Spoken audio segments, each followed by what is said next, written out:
Dalam heningnya hutan Pajajaran, kabut turun seperti doa yang belum selesai. Di balik pepohonan tua dan sungai yang berbisik, dunia menyimpan kisah tentang cinta. Yang lahir bukan dari keindahan, tapi dari luka, pengorbanan, dan takdir yang tak bisa dilawan. Di pinggir hutan Pajajaran, tahun 1520, tinggallah seorang pemuda bernama Wisnu. Hidupnya sederhana, anak seorang pencari kayu dan penjual kopi. Rumahnya kecil, berdinding bambu, beratap rumbia. Di malam hari, suara jangkrik bercampur desir dedaunan seakan bercerita tentang masa lalu yang tak pernah benar-benar mati. Ayahnya, Brata, lelaki teguh yang mengajarkan arti kerja keras dan kejujuran. Ibunya, Lastri, perempuan lembut yang menenangkan dengan senyum. Dan kakeknya, Renggana, bekas prajurit Pajajaran. Tubuhnya renta, tapi matanya setajam pedang yang pernah ia hunus. Setiap malam, mereka duduk di sekitar api unggun. Kakek Renggana selalu berkata, "Wisnu, jangan takut pada gelap. Karena kadang, cahaya justru lahir dari sana." Wisnu mendengarkan, tapi tak sepenuhnya mengerti. Namun kata-kata itu menancap dalam dadanya, menjadi bisikan yang kelak akan menuntunnya pada jalan yang tak ia duga. Suatu pagi, kabut turun lebih tebal dari biasanya. Pepohonan tampak seperti bayangan raksasa. Wisnu berjalan membawa parang dan keranjang, mencari ranting untuk ibunya. Langkahnya menembus semak, sampai ia menemukan sebuah celah di tanah. Lubang kecil, seperti mulut bumi yang memanggil. Udara di sana dingin, tapi entah mengapa, tubuhnya bergerak sendiri. Langkah demi langkah, ia menuruni gua yang gelap. Suara napasnya menggema. Hanya terdengar detak jantung dan gemuruh halus dari dalam. "Tanah, akhirnya kau datang." Suara tua, dalam, dan lembut. Di tengah cahaya samar, berdiri sosok kakek berambut putih panjang. Matanya menyala seperti bara dalam kabut. Ia menatap Wisnu lama sekali, lalu berkata, "Ilmu ini menunggumu sebelum kau dilahirkan. Tapi ingat, jangan pernah kau gunakan untuk membanggakan diri. Pakailah hanya saat hatimu berkata, ini saatnya." Wisnu ingin bertanya, tapi lidahnya keluh. Cahaya tiba-tiba menyilaukan, lalu semua gelap. 6 jam kemudian, Wisnu keluar dari dalam gua dengan napas tersengal. Tubuhnya gemetar, wajahnya pucat, dan tangannya kotor oleh tanah lembab. Ia menoleh ke belakang, namun gua itu telah lenyap. Yang tersisa hanyalah kabut lembut yang berputar di antara akar dan batu, serta suara hutan yang perlahan kembali bernyanyi. Seolah bumi baru saja menutup rahasia yang tak ingin dibuka lagi. Wisnu berdiri diam lama, menatap kosong ke arah kabut itu. Dadanya naik turun, pikirannya penuh pertanyaan. Ada cahaya samar di matanya, seperti sisa kilau dari tempat gelap yang baru ia tinggalkan. Hatinya berdebar aneh, antara takut dan rindu pada sesuatu yang bahkan tak ia pahami. Ia merasa sebagian dirinya tertinggal di sana. Di kedalaman yang kini tak bisa ia temukan lagi. Saat berjalan pulang, angin sore menyentuhnya pelan. Udara hutan terasa lebih dalam, lebih hidup, dan setiap suara dedaunan seperti bisikan yang memanggil namanya. Ia melangkah dengan langkah pelan, membawa beban yang tak kasat mata. Sampai rumah, ia diam. Tak berkata apapun. Namun malam-malam berikutnya, dunia tak lagi sama. Kadang matanya menangkap cahaya kecil melintas di udara, atau bayangan samar di antara pepohonan yang menatap lalu menghilang. Ia tak merasa takut, hanya terdiam dan membiarkan semuanya lewat. Ia tahu, sesuatu telah berubah di dalam dirinya. Pandangan yang mampu menembus hal-hal yang tak dapat dijelaskan kata. Bulan demi bulan berlalu. Ibunya, Lastri, sering mendapati Wisnu duduk di depan rumah menatap langit. Ayahnya, Brata, cemas, tapi hanya kakek Renggana yang paham. Ia melihat dalam cucunya api kecil yang menyala pelan, api yang tak bisa dipadamkan oleh waktu. Suatu pagi, kabar datang dari utusan kerajaan Pajajaran. Mereka mencari abdi muda untuk bekerja di istana. Kakek Renggana memandang Wisnu lama, lalu berkata pelan, "Pergilah, nak. Mungkin takdirmu bukan di hutan ini." Senja itu, Wisnu melangkah pergi.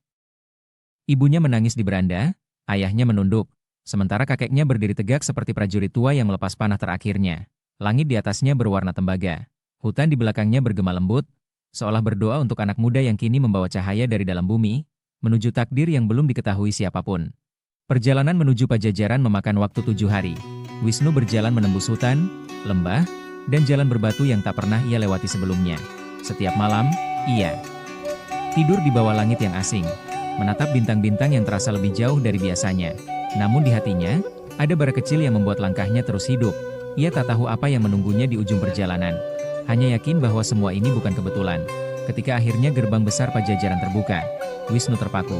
Istana itu menjulang megah, berdinding batu hitam, atapnya menjulang seperti sayap burung Garuda. Prajurit berjaga di setiap sudut, suara gamelan dari dalam halaman terdengar lembut dan menekan dada. Ia diterima sebagai abdi muda. Tugasnya sederhana, menyapu lantai, membersihkan taman, dan memastikan jalan istana selalu bersih dari debu. Namun bagi Wisnu, semua itu seperti membaca kitab yang penuh rahasia. Ia memperhatikan setiap langkah para prajurit, gerak tangan Brahmana saat berdoa, cara para selir berjalan tanpa suara di lorong-lorong panjang. Setiap sore, saat matahari mulai condong ke barat, Wisnu menyapu teras marmer yang memantulkan langit jingga. Dalam pantulan itu, kadang ia melihat bayangan lain, seperti wajah kakek tua berambut putih, tersenyum samar, lalu menghilang bersama cahaya senja. Ia tak tahu apakah itu nyata atau hanya kenangan dari dalam gua dulu. Tapi setiap kali bayangan itu muncul, hatinya bergetar, seolah diingatkan untuk tidak lupa siapa dirinya sebenarnya. Hari-hari berjalan lambat namun padat. Wisnu jarang berbicara, tapi matanya menyerap segalanya. Ia tahu kapan seorang prajurit menahan amarah. Ia tahu siapa yang berbohong lewat gerak bibirnya. Dan kadang, ia bisa mendengar bisikan lembut di antara langkah kaki. Semakin lama, dunia seakan membuka dirinya di depan Wisnu. Setiap suara, setiap nafas, menyimpan ilmu yang diam-diam ia pahami. Namun di balik semua kesunyian itu, ada kesepian yang tak bisa ia ceritakan. Malam-malam di istana tak sama seperti di hutan. Tak ada suara jangkrik, tak ada desir angin di antara daun. Yang ada hanyalah gema langkahnya sendiri, dan doa yang ia bisikan dalam hati. Jika benar cahaya itu menuntunku ke sini, maka ajarkan aku untuk tidak buta di tengah terang. Suatu sore, saat Wisnu sedang mengepel lantai aula, angin tiba-tiba berembus dari arah taman dalam. Aroma melati terbawa bersamanya. Wisnu menoleh, dan di ujung lorong, berdiri seorang gadis muda berpakaian putih gading. Kulitnya secerah rembulan, matanya seperti air tenang. Dialah Gendis, putri dari salah satu selir senopati Pajajaran. Wajahnya lembut, namun sorotnya membawa sesuatu yang membuat dada Wisnu berhenti sejenak. Sore itu, dua mata bertemu untuk pertama kalinya, dan dunia yang selama ini hening mulai bergetar pelan. Sore itu, udara di istana Pajajaran beraroma bunga kenanga dan tanah basah. Langit berwarna tembaga, dan matahari perlahan turun di balik pepohonan jauh. Wisnu masih di aula, mengepel lantai batu yang berkilau bagai cermin. Setiap gerak tangannya mengikuti irama hatinya. Pelan, teratur, tapi penuh rasa waspada. Lalu langkah lembut terdengar dari arah taman. Sepasang sandal sutra berhenti tepat di ujung lantai yang baru saja ia bersihkan. Gendis berdiri di sana. Pakaian putihnya memantulkan cahaya senja, membuatnya tampak seperti bagian dari langit itu sendiri. Ia tersenyum, dan suara tawa kecilnya terdengar seperti bunyi lonceng halus di tengah sunyi. Gendis berkata pelan, "Hati-hati, Abdi. Lantai istana bisa kejam kalau tak hati-hati." Wisnu menunduk gugup, matanya tak berani menatap lama. "Ampun, Gusti. Saya hanya takut membuat kotor pijakan orang sebaik Anda." Gendis tertawa kecil, "Kau berbicara seperti penyair." Wisnu menjawab dengan suara rendah, "Saya hanya tukang sapu, Gusti." Namun dalam hatinya, kalimat itu menusuk lebih dalam dari pedang manapun.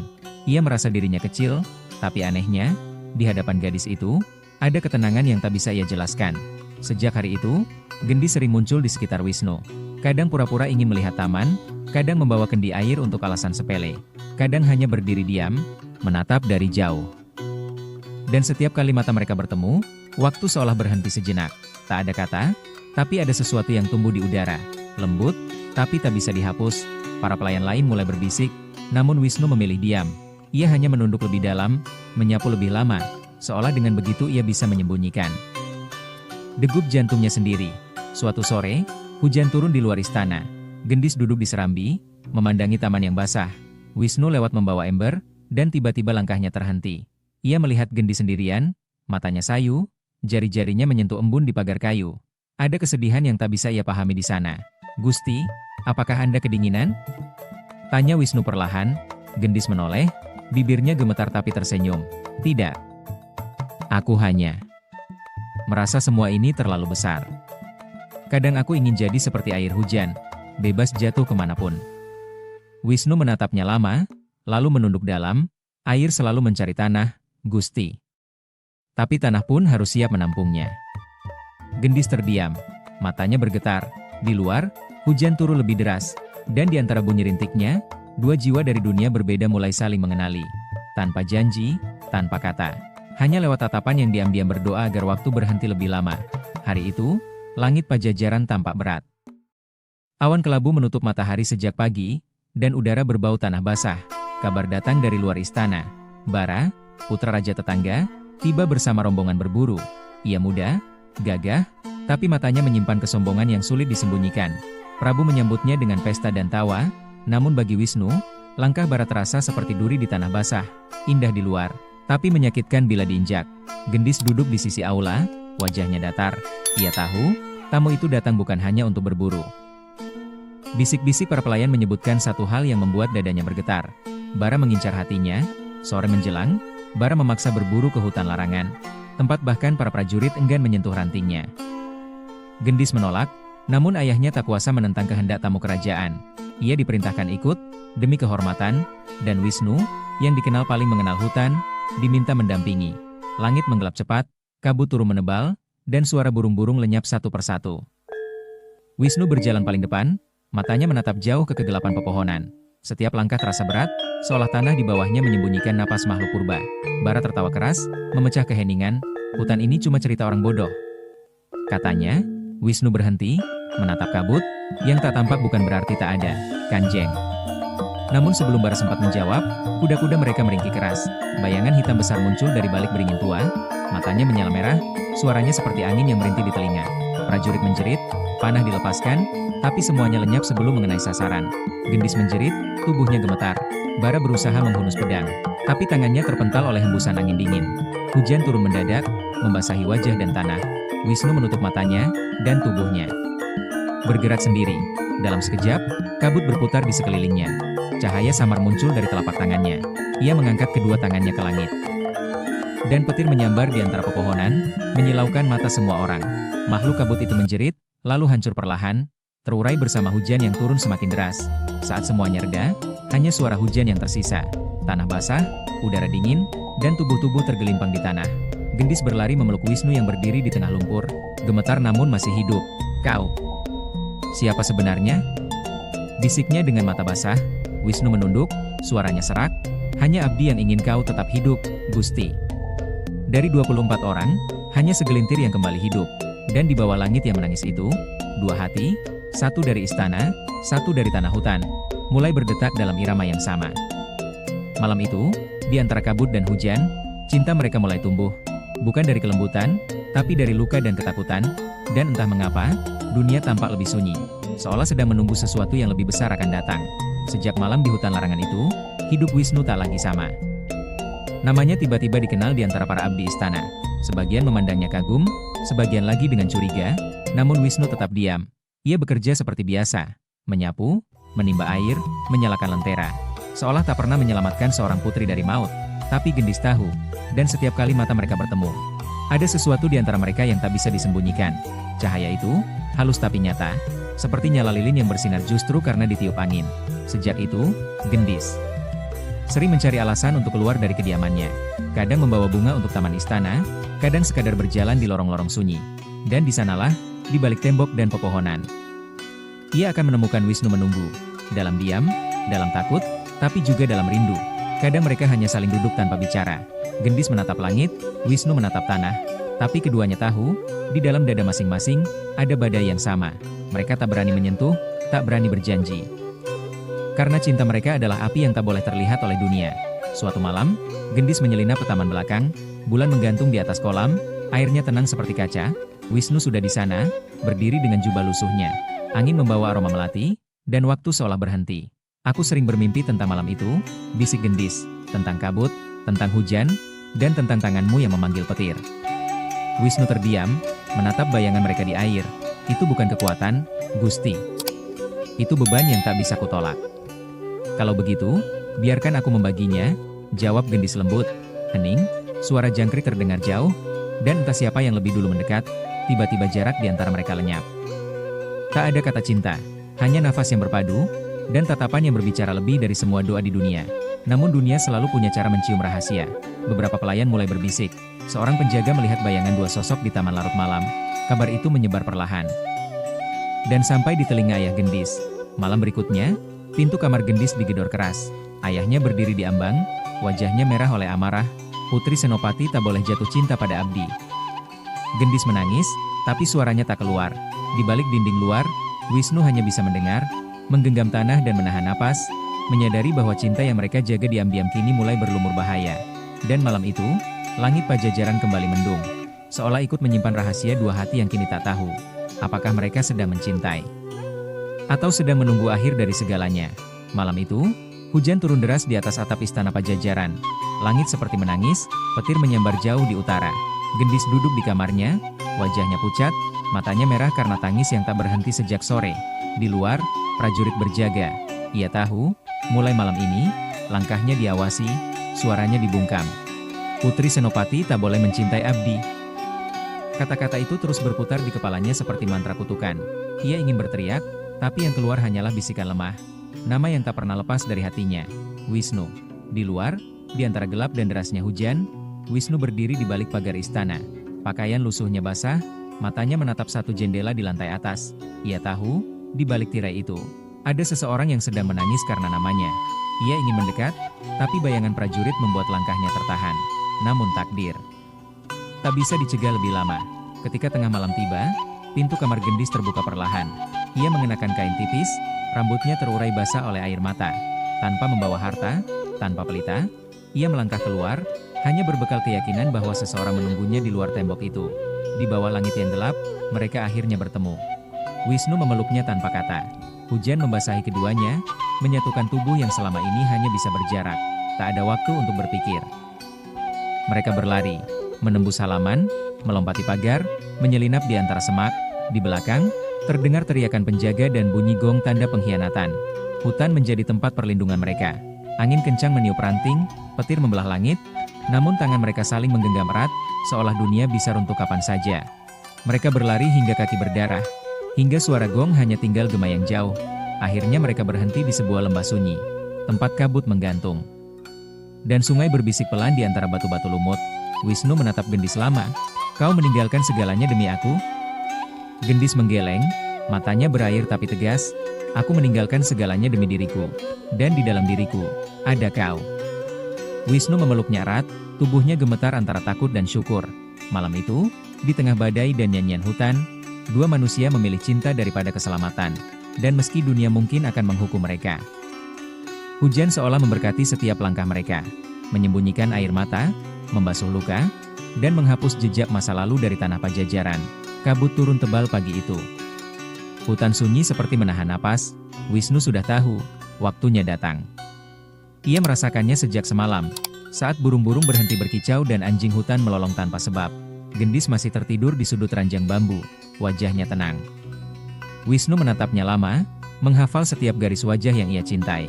"Maafkan aku bila tak bisa melindungimu sampai akhir," bisiknya. Tiba-tiba, suara langkah berat terdengar dari luar. Disusul teriakan prajurit, "Cari mereka! Tangkap hidup atau mati!" Wisnu berdiri, menatap pintu yang bergetar karena hentakan.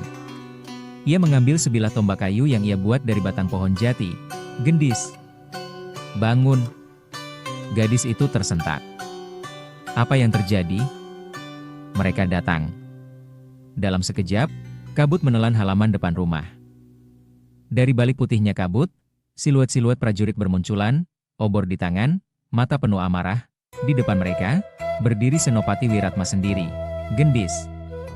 Suaranya menggema. "Keluarlah sebelum aku hancurkan tempat ini." Air mata Gendis mengalir deras.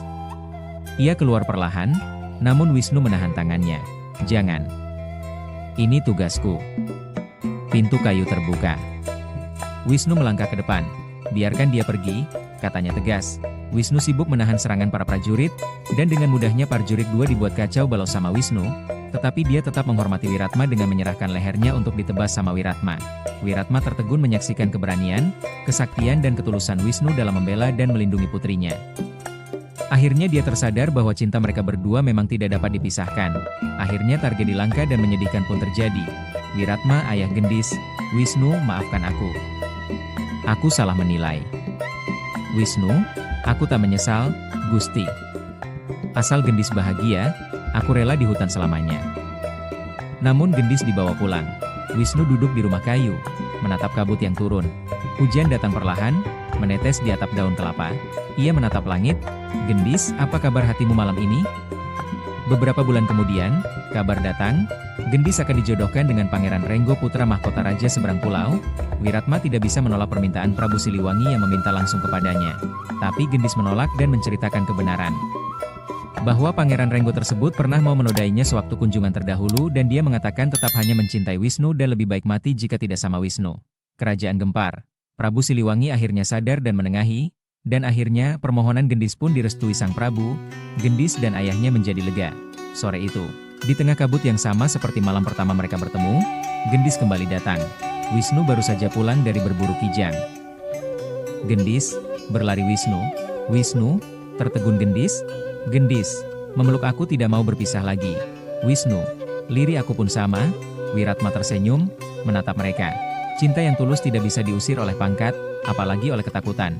Mereka menikah di bawah cahaya bulan dan kabut lembut, disaksikan keluarga dan sang Prabu.